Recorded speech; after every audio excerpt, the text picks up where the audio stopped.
흩어져서도 예배하는 우리 선교교회 공동체 가족 여러분 안녕하십니까? 어디서든 하나님과 동행하셔서 가정에서나 일터에서든지 여러분 항상 강건하시기를 바랍니다. 오늘은 이렇게 우리가 영상으로 하나님 말씀을 나누게 되었습니다. 당분간 우리가 얼굴을 마주하면서 예배할 수는 없지만 어떤 환경에서든지 우리가 동일한 하나님 말씀과 또 동일한 믿음에서 서 가시기를 바랍니다. 자, 그래서 여러분들이 계신 각자의 자리에서 예수님의 말씀으로 사랑하시고 또 위로하시고 격려하고 하나님 나라를 위해서 살아내셨으면 좋겠습니다. 그래서 우리가 다시 만날 때에 예수님을 더욱 닮은 성장한 모습으로 만나기를 소망합니다. 오늘 우리가 나누실 말씀은 수요일마다 연속해서 보고 있는 로마서 말씀입니다. 로마서 3장 9절에서 18절까지 말씀인데요, 치료하려면 진단부터라는 제목으로 말씀을 나눠보려고 합니다. 치료하면 진단부터.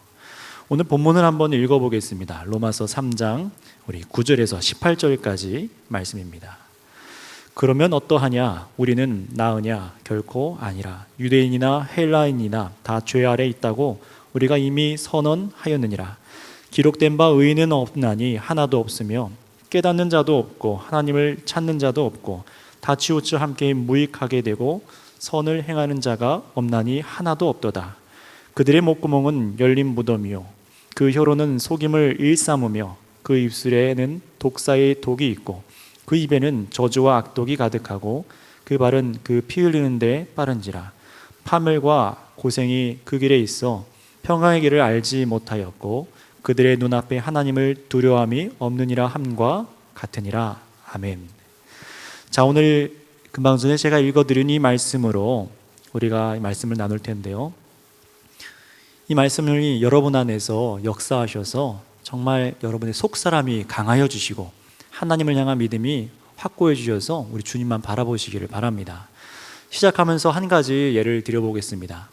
참 친절한 의사가 한 명 있습니다. 그런데 이 의사가 친절을 베풀기 위해서 또 환자들을 염려하고 걱정하지 않도록 하기 위해서 이 환자의 질병이 발견이 되었음에도 불구하고 그냥 괜찮다라고 말하면 어떻게 될까요? 지금 말하고 치료하면 완치가 될 수가 있는 상황인데 이 환자를 실망시키지 않게 하기 위해서 걱정시키지 않으려는 마음 때문에 정말 이 생명을 위협할 수 있는 병에 걸린 것을 그 진실을 말하지 않는다면은, 정확한 진단을 내려주지 않는다면은 그 의사의 친절은요, 안타깝게도 환자를 죽음으로 몰고 가는 결과를 가져올 겁니다. 반대로 정말 참된 의사, 생명을 소중히 여기고 사랑한다면 그 사람이 어떤 상태에 있는지 바로 진단해 주어야 하는 것이죠. 우리는 그런 의사를 좋아합니다. 그런 의사가 정말 친절한 것이죠. 게다가 어떻게 치료를 하는지까지도 알려줄 수 있다면 우리 마음이 정말 편할 거예요. 여러분, 우리가 읽은 말씀이 바로 그렇습니다. 사도 바울은요, 우리 모든 사람이 죄 아래 있다라는 진단을 내립니다. 우리 몸에 암이 발견되었다는 것을 진단받을 때 어떨까요? 마음이 좋지 않을 수도 있지만 반대로 검진 중에 발견했다는 것이 좋을 수도 있는 것이죠. 이런 것처럼 우리가 모두 죄 아래 있다라고 하는 선언, 이 선고 진단은요, 우리가 들을 때 기분이 좋지 않을 수도 있지만 바로 이런 진단이야말로 참 좋은 진단이고 선한 진단입니다. 왜냐하면 이 진단은요, 그저 이 말씀을 듣고 또 이 말씀을 깨달아 모든 사람들이 알아서 그냥 우리가 죄인이구나 절망에 빠뜨리려고 하는 목적이 아닙니다. 분명히 치료제가 있기 때문에 이 선언은 우리에게 선한 진단이라는 겁니다. 그래서 사도 바울이 오늘 우리가 모두 죄 아래 있다는 나쁜 소식과 같은 이 말을 들려주는 이유는요, 그 치료제가 무엇인지 알아내고 그리고 반드시 치료를 시행하라는 것입니다. 여러분, 그 치료제는 무엇입니까? 바로 예수 그리스도를 진실로 믿는 사람에게 주시는 하나님의 의를 말합니다. 복음의 능력이죠. 자, 그렇다면 우리가 오늘 말씀을 보고 읽고 들으면서 해야 될 것은 무엇일까요? 그것은 우리를 하나님의 진노 가운데 머물게 만드는 이 죄악이라는 것이 어떤 것인지 제대로 진단을 해볼 필요가 있다는 것입니다. 바울은 그걸 우리에게 원하고 그래서 말씀을 기록한 거죠. 오늘 읽은 1절 말씀이 뭐라고 말합니까? 그러면 우리는 어떠냐? 앞에 복음을 비꼬았고 변명하던 저 유대인들보다 나으냐? 결코 그렇지 않다라고 얘기를 합니다. 유대인이나 본문의 헬라인으로 대변되는 모든 민족들, 우리들도 이제 해당을 하죠. 전부 다 진단을 내려보니 모든 사람이 다 죄 아래 있다라고 말을 합니다. 이미 선언했다는 말은 앞에 1장부터 쭉 계속해서 바울이 말해온 부분입니다. 하나님을 우리 마음 가운데 두르기 싫어하는 악한 마음이 바로 그런 거예요. 그렇다면 오늘 말씀에 우리가 죄 아래 있다라는 말씀은 도대체 무슨 말일까요? 이 말은 우리가 바로 죄의 권세 아래에 있다라는 말입니다. 우리가 어떨 때는 선하고 어떨 때는 가끔씩 우리가 죄를 짓는다는 그런 존재가 아니라 모든 사람이 아예 죄의 노예가 되어 있는 상태라는 것입니다. 이런 진리는요, 하나님께서 우리를 사랑하셔서 예수님의 십자가에 못 박혀 죽게 하셨다는 그 진리와 함께 붙들어야 될 굉장히 중요한 진리입니다. 우리가 죄 아래에 있다라는 것입니다. 창세기 말씀에 보면은 사람이 하나님의 말씀대로 지어졌지만 죄로 인해서 모든 인류가 타락하게 되었습니다. 이런 인류의 상태를 신약 성경에서도 잘 밝혀주죠. 본질상 진노의 자녀라고 에베소서에서도 잘 말씀해 줍니다. 우리가 단순히 죄를 짓는 것이 아니라 우리 안에 악한 죄성이 있다라고 얘기를 하는 거예요. 다른 사람 때문에 내가 죄를 짓는다던가 내 환경 때문에 내가 죄를 짓습니다라는 그런 정도가 아니라 우리 안에 죄의 근원에 문제가 있다라는 것입니다. 그 문제를 오늘 본문에서 바울은 우리가 죄 아래에 있다라고 진단하고 선언해 주는 거예요. 마치 죄가 우리의 주인이 된 것처럼 우리의 겉행이나 마음으로도 죄를 짓도록 다스린다라는 의미입니다. 하고 싶지 않은 것을 이 죄가 억지로 시켜서 내가 죄를 저지르는 것이 아니라 정말 해서는 안 되는 죄를 알면서도 그 죄를 하고 싶게 만드는 거예요.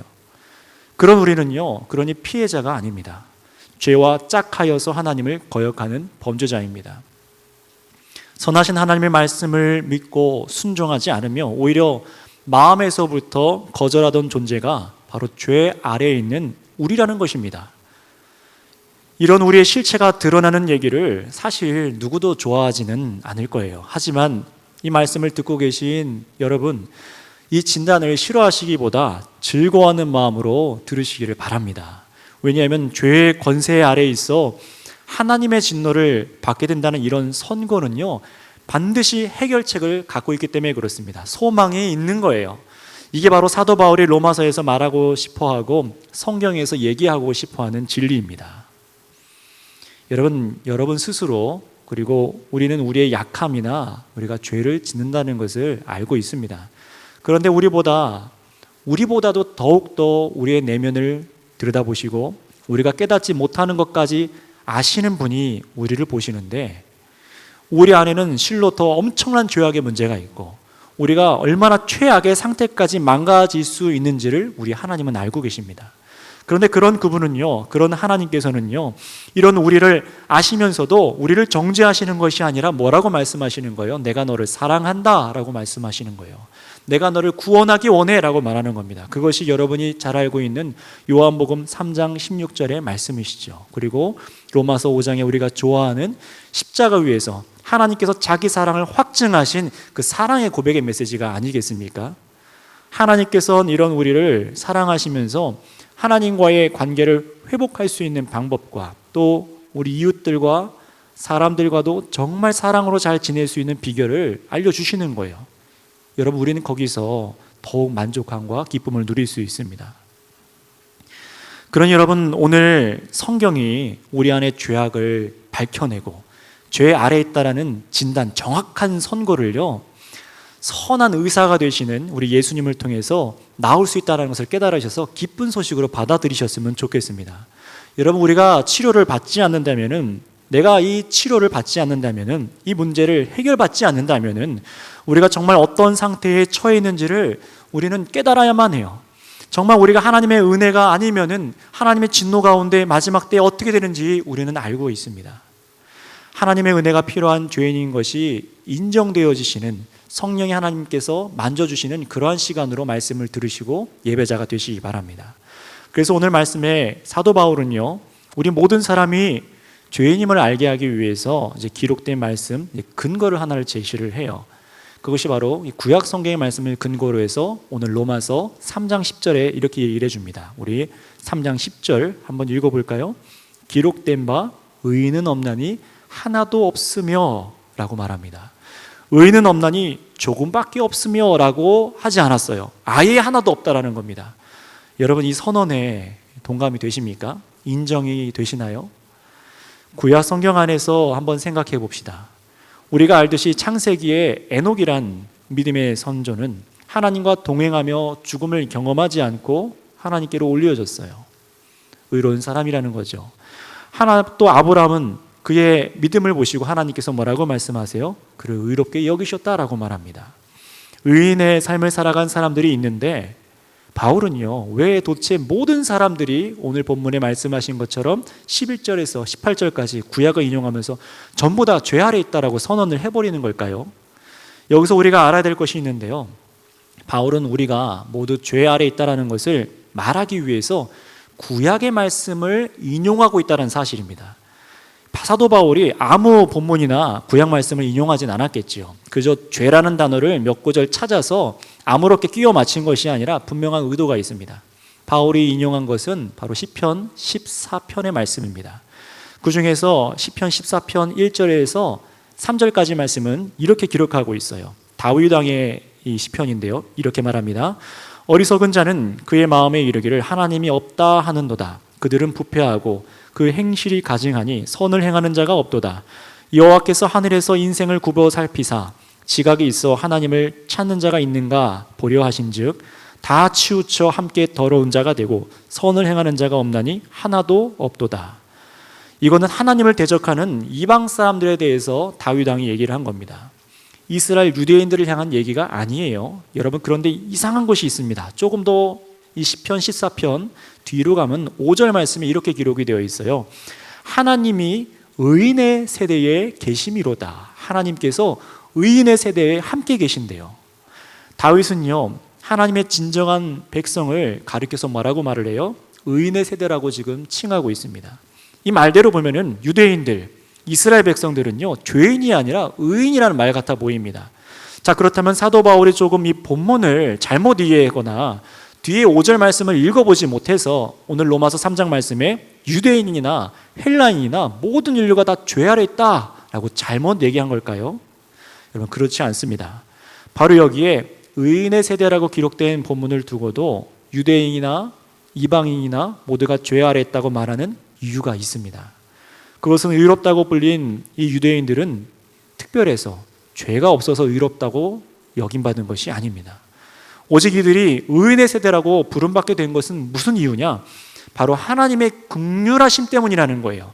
유대인들의 삶 속에 하나님께서 함께 하셔서 죄의 문제가 해결되고 죄 사함의 은혜를 믿는 그들을 하나님께서 의롭게 여겨주셨기 때문이라는 거예요. 사도 바울은요, 이런 은혜에 대한 것을 얘기하려고 더욱이 다윗이 말하는 본문들을 뒤에서 계속 인용합니다. 오늘 로마서 본문 13절의 말씀을 보면은 그들의 목구멍은 열린 무덤이요 그 혀로는 속임을 일삼으며 그 입술에는 독사의 독이 있고, 이렇게 말씀을 하고 있습니다. 그런데 바로 이 말씀도 시편 5편에 다윗 왕이 자신의 원수들에 대해서 얘기를 하는 것을 인용하는 거예요.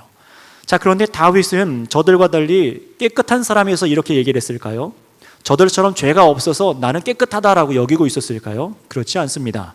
시편 51편 5절 말씀에 내가 죄악 중에서 출생하였으며 어머니가 죄 중에서 나를 잉태하였나이다 라고 자신도 죄인이라는 것을 인정을 하고 있어요. 고백을 합니다. 게다가 자신도 시편 5절에서 7절의 8절 말씀에 뭐라고 말하냐면은 오직 나는 주의 풍성한 사랑을 힘입어서 주님의 집에 들어가겠다라고 말합니다. 주님의 풍성한 사랑을 힘입어서 주님의 집에 들어갔다라고 얘기를 하는 거예요. 주님께서 나를 의로 인도하셨다라고 고백을 합니다. 여러분, 이게 무슨 말입니까? 자신도 죄인이라는 것과 내가 의롭게 살려면은 하나님께서 절대로 나를 인도해 주셔야만 내가 의롭게 살아갈 수 있다라는 말씀입니다. 그게 아니면은 나 역시 의롭지 못한 죄 아래에 있는 사람이라고 이 다윗도 그것을 알고 있었다는 것이죠. 사도 바울은요, 바로 이것까지 우리에게 오늘 이 구약 말씀을 인용해서 얘기해 주고 싶은 겁니다. 오늘 본문 뒤에 나오는 구절들이 전부 구약의 인용으로 우리의 죄악을 말합니다. 모두가 죄인인 것을 확증하고 있어요. 근데 이걸 강조하고 싶은 겁니다. 하나님의 특별한 은혜가 아니면은 구약의 이스라엘 백성들에게 또 다윗 왕에게도 베푸셨던 그 구원의 은혜가 아니면은 그 누구도 하나님의 의가 아니면은 전부 다 죄 아래 있을 수밖에 없다라는 것입니다. 오직 하나님께서 우리의 삶 속에 개입해 주셔서 예수 그리스도의 희생을 믿고 죄 사함을 받을 수 있는 은혜가 아니면 누구도 하나님 앞에 의롭다 선언받을 수가 없다라는 것입니다. 그러니까 모두가 치료가 필요하다는 거예요. 여러분, 우리 역시 마찬가지 아닐까요? 우리는 죄 아래에 있습니다. 오늘 본문에 바울이 인용한 죄 아래에 있는 사람들의 특징을 보세요. 12절에서부터 17절까지 말씀을 쭉 보시면은 우리 사람들과의 관계 속에서 짓는 이 죄들이 나옵니다. 우리는 이 죄악에서 자유로울까요? 나는 안 그랬는데요. 나는 이런 죄 안 지었습니다. 난 죄인이 아닙니다. 라고 말하고 싶은 사람들도 계실 것입니다. 하지만 여러분, 이 이웃들과 사람들 사이에서 짓는 이 죄는요, 이것은 핵심이 아니에요. 더 핵심이 있습니다. 바로 11절 말씀인데요. 이렇게 말씀하고 있어요. 깨닫는 자도 없고 하나님을 찾는 자도 없다. 그리고 18절에 이어서 이렇게 말해요. 그들의 눈앞에 하나님을 두려워함이 없느니라. 여러분, 이것이 진짜 문제입니다. 죄는요, 단순히 다른 사람에게 내가 나쁜 행동을 한 것만이 죄가 아니라 하나님을 거역하는 반역의 상태를 바로 죄다라고 얘기를 하는 거예요. 그러니 사람들이 나는 꽤 괜찮은 사람이야 라고 주장하면서 다른 사람을 죄인이라 비웃고 나 자신에겐 그러니 복음이 필요 없다라는 것은요, 너무나 안타깝고 의미 없는 불쌍한 변명뿐일 뿐입니다. 정말 물어보세요. 나는 정말 마음과 목숨과 뜻을 다해 우리 하나님을 사랑하는가? 그분의 아들 예수 그리스도를 나는 참으로 사랑하는가? 여러분, 하나님을 사랑하지 않고 그분의 보내신 사랑의 아들을 사랑하지 않으면서 내가 다른 사람을 선하게 대한다. 여러분, 이것은 무의미합니다. 근본적으로 하나님을 거절해서 죄 아래에 있는 사람이 아무리 선행을 행한다고 해서 죄의 권세 아래에서 다른 것으로 옮겨질 수가 없는 것입니다. 여러분들이 사람들에게 어떻게 윤리적으로 도덕적으로 대하느냐, 물론 중요한 부분이겠지만 우리 왕이신 예수 그리스도와 창조자를 모욕하는 태도로 우리가 일관되게 살아간다면 그것이야말로 내가 심각한 죄 아래에 있다라는 바로 증거입니다. 성경은요, 하나님 믿는 것 따로 세상에서 사는 행위를 따로 말하지 않습니다. 하나님으로 인해 의롭게 되어진 사람은 그 사람도 참 의롭게 선으로 나타나지만 하나님과 관계가 깨어져 죄 아래에 있는 사람은 그 사람의 삶은 계속해서 망가져가는 것입니다. 그래서 오늘 본문 13절, 14절 말씀에 말하는 대로 그들의 언어는 뭐라고 말합니까? 폭력이 되어 사람을 죽입니다. 속임과 달콤한 말 같지만 상대방을 찌르는 치명적인 언어들, 저주하는 말과 악독들이 끊이지 않는다는 거예요. 생명의 은혜를 주고받아야 할 우리의 이 아름다워야 될 입술이, 하나님의 영광을 찬양해야 될 혀가 이웃을 죽이고 하나님을 모욕하는 걸로 바뀐 것입니다. 여러분, 우리의 인생이 죄 아래에 있다라는 이런 진단, 이 선언 아래 여러분 모두 겸손하시기를 바랍니다. 이 죄인이 나라는 게 인정이 되시고 하나님의 은혜가 아니면은 의로워질 수 없다는 것이 정말 여러분 깨달아지신다면요, 이제 여러분 한 발 더 나아가서 바울이 얘기하려 하고 하나님께서 주시기 원하는 소망을 이제는 바라보시길 바랍니다. 사람이 풍성하신 하나님께서는요, 사랑이 풍성하신 하나님께서는요, 우리가 이런 참혹한 죄 아래 머무르지 않도록 구원을 얻는 방법을 마련해 두셨습니다. 그것이 오늘 본문 뒤에 이어져 나오는 이 로마서 말씀인데요, 3장 21절에서 22절까지 말씀입니다. 제가 읽어보겠습니다. 이제는 율법 외에 하나님의 한 의가 나타났으니 율법과 선지자들에게 증거를 받은 것이라. 곧 예수 그리스도를 믿음으로 말미암아 모든 믿는 자에게 미치는 하나님의 의인이 차별이 없느니라. 아멘. 다음 주에 이 놀라운 말씀을 더 자세히 보겠지만 여러분이 오늘 이 깨달은 죄악에서 예수를 믿고 돌이키기를 원하신다면은 여러분이 스스로를 의롭게 여기고 있었던 그 마음, 그리고 생각, 노력들을 포기하신다면은요, 하나님의 의로우심을 여러분에게 선물로 주실 것입니다. 이제 이 처방을 받기 원하시는 분들은 예수님의 은혜를 믿으셔서 죄의 권세 아래에서 구출되어지셔서 이제 내가 하나님의 은혜 아래에 있게 된 것을 믿고 누리시기를 바랍니다. 그래서 지금 여러분이 계신 그 자리에 함께 임재하여 계신 하나님의 그 능력 때문에, 복음의 능력 때문에 우리가 거하던 죄악의 세력에서 벗어나시기를 하나님의 이름으로 우리 여러분 사모하시고 또 예수 그리스도 안에서 축복합니다. 주님께서 기뻐하신 뜻을 따라가시는 저와 여러분들 되시기를 바랍니다. 기도하겠습니다.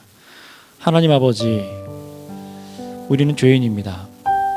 하나님의 국률하심과 자비하심과 그 은혜를 우리에게 주시지 않는다면 우리는 여전히 하나님을 거역하고 그로 인해 우리가 서로에게 죄악에서 벗어나지 못하고 죄 짓는 자들인 것을 고백합니다. 주님이 죄악에서 자유를 얻기 원합니다. 내 마음과 행동에 여러 가지 흠들이 있어 죄 아래에 끌려다니는 것에서 나를 건져주시고 또 그 죄악을 즐기며 스스로 의롭게 여기던 것에서 나를 건져주옵소서. 예수님의 십자가에서 우리를 대속하신 그 은혜 때문에 이제는 이 죄악의 나를 다시는 나를 지배하지 않도록 영원한 하나님 나라의 편에 불러주시고 이제 믿음으로 내가 하나님 안에 의롭게 여김을 받으며 살아갈 수 있도록 새 사람으로 서게 하여 주시옵소서. 우리 구주 예수님의 이름으로 기도드렸습니다.